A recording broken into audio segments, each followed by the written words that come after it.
हमारी लाइफ धीरे-धीरे फेड हो जाती है, उसका कारण हम खुद होते हैं। हमें लगता है बहुत नीरसता आ गई है, उदासी आ गई है, काम करने में मन नहीं लगता है, यार बहुत बोरिंग सा लगता है। बस वही टू द पॉइंट काम होते हैं, सुबह उठो, स्पेसिफिक सब चीज़ें स्टेप बाय स्टेप वैसे ही चलता है। फिर वापस लाइफ रात में वैसी तरीके से आप पैकअप कर देते हो और फिर नेक्स्ट मॉर्निंग उसी काम में चले जाते हो। तो ये एक सर्कल बन जाता है और बहुत बोरिंग हो जाता है। फिर हम वीकेंड का और साल में हॉलीडेज का वेट करते हैं कि अपने आप को रिफ्रेश करेंगे हम वीकेंड में जा करके, हम हॉलीडेज लेंगे तब हम अपने आप को रिफ्रेश करेंगे और वापस हम अपने बैक टू काम में आ जाएंगे। तो क्या है ये, क्यों ऐसा हो गया? बचपन में तो ऐसा नहीं था। बचपन में हमें कहीं किसी वीकेंड का इंतजार नहीं करना पड़ता था, ना ही हमें समर वेकेशंस का या हॉलीडेज पे जाने के लिए इतना रहता था कि हॉलीडेज में जाएंगे तभी हम थोड़ा अपने आप को रिजनरेट कर पाएंगे और वापस अपने काम को बहुत एनर्जी के साथ में कर सकेंगे। अभी तो हम कहीं भी जाने से पहले अपने आप को बहुत सोचने लग जाते हैं, बहुत खुशियां मनाने लग जाते हैं कि हम वीकेंड पे जा रहे हैं, हम हॉलीडेज पे जा रहे हैं। लेकिन क्यों होता है फ्रेंड ऐसा? क्यों चल रहा है ये सारा कुछ? इसकी वजह मैं आपको बताती हूँ और अपने अंदर आप इन चीज़ों को बदल करके वापस, आपको ज़रूरत नहीं पड़ेगी किसी वीकेंड और हॉलीडेज की ही कि आप हॉलीडेज पे जाना। देखो बहुत अच्छी बात है, वीकेंड सेलिब्रेट कीजिए, बहुत ही खूबसूरत बात है अपनों के साथ में। लेकिन हम सिर्फ उसी पे डिपेंड हो रहे हैं और तभी खुश होंगे, ये ठीक नहीं है। तो आपको चेक करना पड़ेगा कि आप बचपन में क्या क्या करते थे। देखो बचपन के अंदर की जो खुशियां थी ना, उनको आपने भुला दिए, उनको आपने छोड़ दिए। वहां से आप अपनी लाइफ में उन सभी नेगेटिव चीजों को तो साथ में लेके चलते हैं कि मुझे किसी ने ऐसा बोला था, तब वैसा बोला था, कल परसों मेरे साथ ये इंसिडेंट हुआ था, बचपन में कुछ हादसा हो गया था, हम गिर गए थे, चोट लग गई थी। लेकिन आप बचपन को, बचपन की मेमोरी को यहाँ रखे हो, लेकिन बचपन में जो करते थे ट्रिक्स, जो खेल कूद प्यार था, वो सारी चीजें आपने वहीं छोड़ दी और धीरे धीरे धीरे धीरे वहां से आप आगे बढ़ गए, खुशियों को छोड़ दिया वहां पे। तो कौन सी खुशियां आपने भुला दी, उनको आप वापस आज के डेट में लेके आइए। मैंने बहुत नोटिस किया है कि जब आप धीरे धीरे, जब लोग ग्रो करते हैं, एज होती है, हम डिफरेंट डिफरेंट लेवल्स पे जाते हैं, तो आफ्टर मैरिज जनरली लोग अपने जीवन का जो उत्साह होता है उसको बिल्कुल खत्म कर देते हैं। वो एक बहुत ज्यादा ज्यादा किसी का होगा तो गॉसिपिंग का होगा कि दो चार लोग ऑफिस में बैठ के गॉसिप कर लिया, या लेडीज अपने घर पे या फोन पे बैठ के गॉसिप कर ली, मीटिंग कर ली। लेकिन मुझे लगता नहीं है कि ये सिर्फ आपको एक अच्छी हेल्थ और ढेर सारी खुशी देने वाला है। आपको चाहिए कि आप लोगों के ऊपर डिपेंड होकर के अपनी खुशियों को ना तलाश करें। आप, आपके पास खुशी का पिटारा खुद में होना चाहिए। यानी आप उन, आपके साथ जुड़ी होनी चाहिए वो खुशी। यानी आप ऐसी चीजों को भूल आए हैं जो बचपन में आपके साथ हुआ करती थी। आप गाना गाया करते थे बिना किसी की परवाह किए कि कोई सुनेगा तो क्या बोलेगा, आपको लता मंगेशकर की किताब देगा या ये बोलेगा कि आप बाथरूम सिंगर हो, आपको कोई फर्क नहीं होता था। आप डिफरेंट डिफरेंट स्टाइल्स के ड्रेस हमेशा ट्राई करते थे, तरह तरह के खाना पीने की चीजों को ट्राई करते थे और छोटी छोटी बातों को दिल से नहीं लगाते थे। ये सबसे अच्छी बात है कि जब कोई गिर भी जाता था ना, तो हमें वहां हंसी आती थी कि वो गिर गया है, उसे उठाना है। लेकिन अभी कोई ऐसी छोटी सी भी किसी की बात सुने तो हम तुरंत वहां पे दुखी हो जाते हैं, पेन में आ जाते हैं, वरी में आ जाते हैं।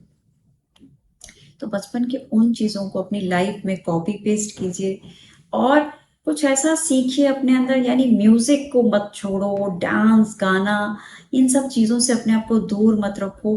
बचपन में आप कोर्सेस किया करते थे, पेंटिंग ज्वाइन कर लेते थे समर वेकेशन में, या फिर आप स्टिचिंग का या टेलरिंग का, जैसी जिस तरीके की जो आपके अंदर चीजें हैं जिन्हें आप बचपन में करते थे, उन चीजों को आप भूल के रख के आ गए हैं। आप उन चीजों को अपने साथ लेके आइए और बहुत सारी कोर्सेज और पढ़ाइयाँ भी होती है। ऐसा ही नहीं है कि आप सिर्फ इस तरीके के कोर्स, आप एजुकेशन को भी दोबारा रीलॉन्च कर सकते हैं। यानी अपनी स्टडी को दोबारा चाहें तो आप भर सकते हैं, पढ़ सकते हैं। कितने लोग को मैं सुनती हूँ, इतने क्लाइंट्स होते हैं जो कहते हैं मुझे समझ में नहीं आता है, मैं क्या करूँ, पूरे दिन मुझे, मेरा दिन जो है पूरा खाली जाता है, मैं पूरी तरह डे टाइम में बोर होती हूँ, घर में कोई नहीं होता। तो आपके लिए बहुत अच्छा है कि आप कहीं कोर्स कोई अच्छा ज्वाइन कर सकते हैं। आप कहीं एडमिशन ले सकते हैं, अपनी पढ़ाई को दोबारा स्टार्ट कर सकते हैं, अपने करियर के बारे में कुछ सोच सकते हैं। और अगर आपको लगता है कि नहीं मुझे करियर और पैसा नहीं कमाना है, मैं किसी की जॉब नहीं करना चाहती, मैं अपना काम भी नहीं करना चाहती, तो आप शौक पर तो और आप पढ़ाई-लिखाई कर सकते हैं। किसी कोर्स को आप ऐसा नहीं कि हम वहाँ पे कुछ हमें मिलेगा तभी करना है, हम अपने सिर्फ़ जॉय के लिए कर सकते हैं, अपनी विज़डम के लिए कर सकते हैं, इंटेलेक्ट के लिए कर सकते हैं। These are the intellect properties. आप उनको बढ़ाइए, उसमें कुछ कीजिए, खेलिए कूदिए, कुछ हंसी मजाक में रहिए। हंसना जब आप छोड़ देते हैं, हंसना बंद कर देते हैं, कैसे हम बचपन में हंसते थे, कोई कारण नहीं है फिर भी हमें हंसी आती थी, तो वो सारी चीजें क्योंकि आप भूल गए हैं, इसीलिए अब बहुत सारे पेन आ गए हैं। कोई थोड़ी सी भी बात कह दे तो मन को चुभ जाती है, आप उस पर घंटों सोचते रहते हैं। तो इन सब चीज़ों से अपने आप को बाहर निकालिए, एक बार बच्चा बन जाइए। थोड़ी कुछ चीज़ें हमारे बचपन की अभी भी होनी चाहिए, जो आपके अंदर स्फूर्ति रखती हैं, जो आपको ऐसा बच्चों के अंदर होता है ना बिहेवियर, आपने किसी को कुछ बोला और वो बच्चा उस वक़्त दुखी होगा, रोएगा, थोड़ी देर बाद वो वापस अपने फ़ॉर्म में आ जाता है, जिसको हम बिल्कुल भूल चुके हैं। हमें अगर कोई कुछ कह दे तो हम उसको 1 हफ्ते तक, सालों सोचते रहते हैं और उसको अपने माइंड में प्रिज़र्व करके रख लेते हैं कि दोबारा हमें जब चांस मिलेगा तो हम फिर से उस बात को उठाएँगे और शोक मनाएँगे। तो ऐसा नहीं करना है, अपनी पर्सनैलिटी को बहुत लाइट रखिए, ग्रेसफुल रखिए और लाइफ के लिए हमेशा एक पॉजिटिव पिक्चर रखिए। वो पिक्चर मैं आपको भी बताती हूँ। लाइफ के बारे में हमेशा देखिए एक बहुत ही राइजिंग सन को अपनी लाइफ से रिलेट करने की कोशिश कीजिए। जिस तरीके से सुबह की जो सूर्य देवता है, जो ईश्वर है, जो सूर्य स्वरूप भगवान का स्वरूप है, आप उस सन को, उस सूरज को अपने जीवन में उगता हुआ सोचिए। यानी आप चाहे किसी भी एज पे हैं, एज के किसी भी सिचुएशन में हैं, आपको ये नहीं देखना है कि अभी तो मैं 70 साल का हो गया तो अभी राइजिंग थोड़ी सन हो रहा है।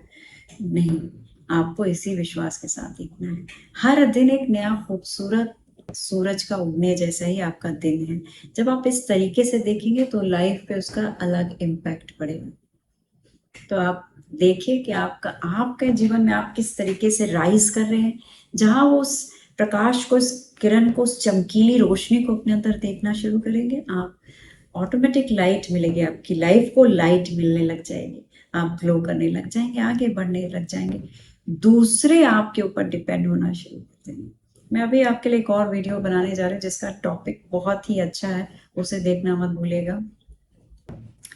नोटिफिकेशन बेल को आप ज़रूर दबाइए ताकि मेरे वीडियोस आपको हमेशा मिलते रहें और अपना बहुत सारा ख्याल रखिए। आप अपना बहुत सारा कीमती समय मेरे साथ मेरे चैनल को देते हैं, इसके लिए thank you so much. And अपना और अपने परिवार का ध्यान रखिए। ठीक है।